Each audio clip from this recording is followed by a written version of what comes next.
今年10月是中印自卫反击战的60周年。1962年，在中印边境自卫反击作战西线的喀喇昆仑山上，有一支以少数民族为主的骑兵部队——新疆军区独立骑兵第3团。整个西线参战部队规模约6300人，其中骑3团就有1000人参战，是整个西线部队唯一以团为建制参战的部队。骑3团在新疆军区康希瓦指挥部的统一指挥下，由团长艾泽佐夫哈斯木和政委魏福公带领全团各族官兵圆满完成了各项战斗任务，涌现出了许多可歌可泣的英雄人物。骑3团机枪连班长司马懿买买提，战后被追任中共正式党员，新疆军区党委追记1等功。国防部1963年3月9日授予战斗英雄称号。骑3团机炮连吴后坐力炮排排长买买提托合提，1963年1月新疆军区党委批准他记1等功。骑3团机炮连炮排副班长阿布拉马木提，战后新疆军区康希瓦前方指挥部批准记1等功。骑3团机枪连副班长阿布都热伊木阿布都瓦伊提，战后新疆军区康希瓦前方指挥部批准记2等功。骑3团机枪连连长吴布利木沙为掩护司马懿买买提腿部负伤，战后新疆军区康希瓦前方指挥部批准记2等功。骑3团机炮连战士伊玛木沙英勇作战，抢救伤员，光荣牺牲，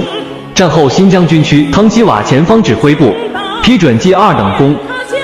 骑3团一连战士艾希拉伊毛拉英勇作战，抢救伤员，光荣牺牲，战后新疆军区康希瓦前方指挥部批准记2等功。骑3团一连战士艾克拜乌斯满英勇作战，抢救伤员，光荣牺牲，战后新疆军区康希瓦前方指挥部批准记2等功。骑3团一连科尔克孜族战士兔尔逊麻木提英勇作战，抢救伤员，光荣牺牲，战后新疆军区康希瓦前方指挥部批准记2等功。对烈士安葬新疆军区战前指挥部首长指示，解放军西线参战部队阿里方向阵亡官兵安葬于狮泉河，天空方向阵亡干部安葬于叶城，阵亡士兵安葬在康希瓦。据此，有83名牺牲战士安葬在康希瓦。这83名烈士中，有6名维吾尔族烈士，他们分别是7979部队代外顾路新疆叶城县人，7994部队班长阿布里米提新疆刹车县人，7994部队战士玉素甫新疆伊犁人，7994部队战士托呼拉新疆乌什县人，7994部队战士居满艾丽新疆阿克苏人，还有1名无名烈士，生在喀喇昆仑为祖国站岗，死在康希瓦为人民放哨。